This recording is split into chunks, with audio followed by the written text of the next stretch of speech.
Nos acompaña a esta hora Felipe Burbano de Lara, a quien le doy la bienvenida y las gracias por acompañarnos para el análisis de la situación que afronta el país. Felipe, buenos días.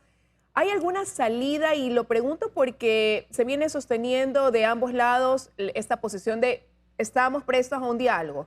El gobierno abierto, quizás más abierto en decir pongan ellos la hora, pongan el día y el lugar, pero desde los movimientos indígenas poniendo condiciones nuevamente y ampliando quizás ese pliego de peticiones que tenía 10 puntos y ahora incluyendo otros más.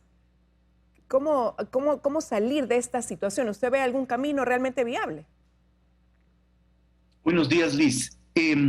No, me parece que se ha establecido un mecanismo quizá informal, pero directo de contacto y diálogo entre el gobierno y el movimiento indígena a través de ese cruce de cartas. La respuesta primero del gobierno al pliego de peticiones del movimiento indígena y luego la respuesta del movimiento indígena a la carta del presidente. Me parece que eso crea un vínculo, un diálogo directo, un contacto directo, y lo que hay que confiar es que, bueno, las condiciones que se van señalando en esas cartas vayan resolviéndose, vayan dilucidándose para que se generen las condiciones que permitan un diálogo, ¿no? Entonces veo que por ahí se ha creado un vínculo directo, un contacto directo. Hola Felipe, buenos días. Se han modificado un poco en 2 días las exigencias de la CONAIE, pero la principal para acceder a una mesa de diálogo sigue siendo que se levante el estado de excepción. Pasa por ahí, según ellos, poder sentarse a conversar. Bueno, esa es una de las condiciones que ha puesto y me parece que es una condición que también se puede negociar. ¿Ok? Se levanta el estado de excepción. El estado de excepción intenta hacer una respuesta a un problema de violencia que se empieza a generar en el país, pero a mi juicio también termina agravando y generando situaciones muy complejas. Entonces Felipe, se puede negociar la suspensión del estado de excepción. Por ejemplo, que el movimiento indígena también suspenda los bloqueos de carreteras, las expresiones de violencia que se están dando en algunas ciudades del país, que las comunidades regresen a sus territorios.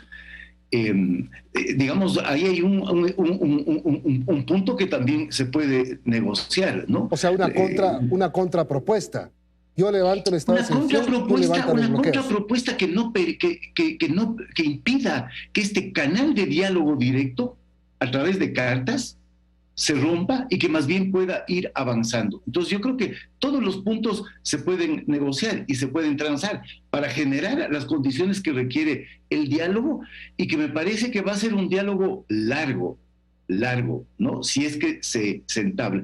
Y ahí hay que generar condiciones para que eso sea viable y posible. Pero y para eso también entonces debería haber voluntad y parecería que por el momento no la hay. Ayer el ministro de Gobierno decía no vamos a ceder en levantar el estado de excepción porque es dejar en indefensión a Quito, y por otro lado pues el movimiento indígena decía queremos sesionar aquí, tener nuestra asamblea en Quito, no nos vamos a retirar de Quito. Entonces hay una postura intransigente y ya van 10 días de movilización y en medio de eso una gran factura que pasa al país por temas de violencia, de pérdidas económicas.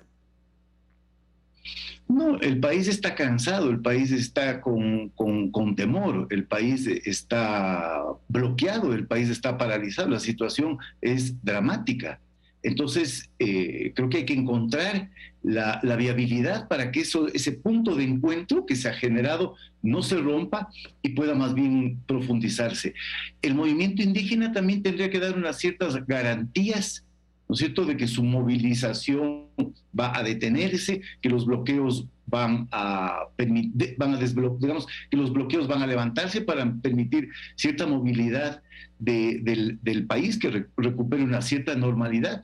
Y bueno, habría que negociar también este pedido de la CONAIE de que se instale en la Casa de la Cultura un centro desde donde pueda operar el movimiento indígena para los diálogos con el gobierno. Pero eso supone hacer concesiones de lado y lado y sobre todo generar un clima de confianza. Porque si estamos en esa desconfianza permanente, entonces el gobierno no va a levantar el estado de excepción, el movimiento indígena no se va a retirar de Quito, no se va a retirar retirar de las calles, va a mantener su idea de un paro indefinido, y bueno, el desenlace de eso ya nadie puede predecir, ¿no?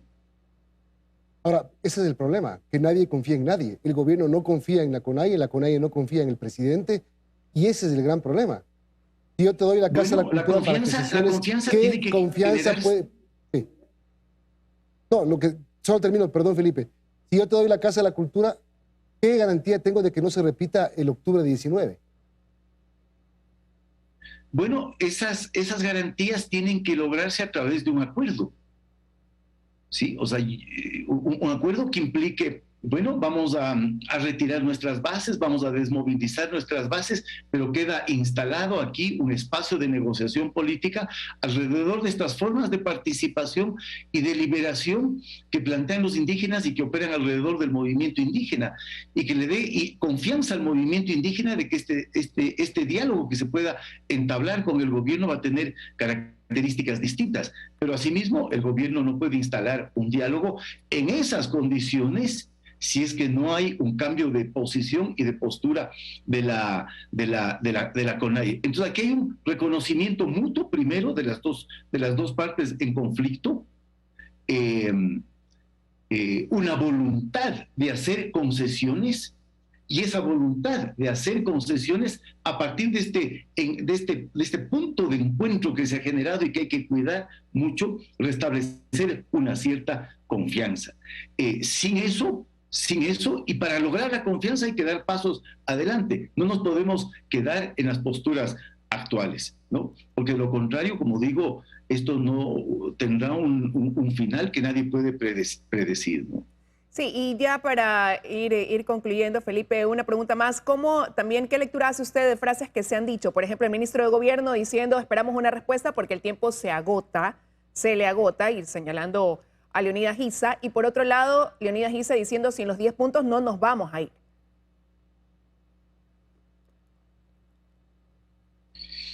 Se me fue la última parte del audio. No sé si me escuchan. Sí, nosotros sí lo escuchamos. Escuchamos bien. Ok, bueno, todo el lenguaje tiene que, si cabe la metáfora, desarmarse, bajar este tono guerrerista, este tono de enfrentación, este tono de desconfianza, este tono de amenaza permanente que lleva a la violencia, que ya expresa una forma de violencia y lleva a la violencia. Entonces, todos tenemos que bajar el tono. Todos tenemos que bajar el tono, hacer concesiones y restablecer la confianza. Y eso supone, sobre todo, de dar garantías al otro, al gobierno y del gobierno al movimiento indígena, que los actos violentos, que el uso de la violencia va a quedar desterrado para poder tener un diálogo fructífero, un diálogo largo, un diálogo sustancioso que vaya restableciendo la confianza y le dé una salida y un horizonte al país. Gracias, Felipe, por haber estado con nosotros esta mañana. Que tenga un buen día. Ok, muchas gracias a ustedes.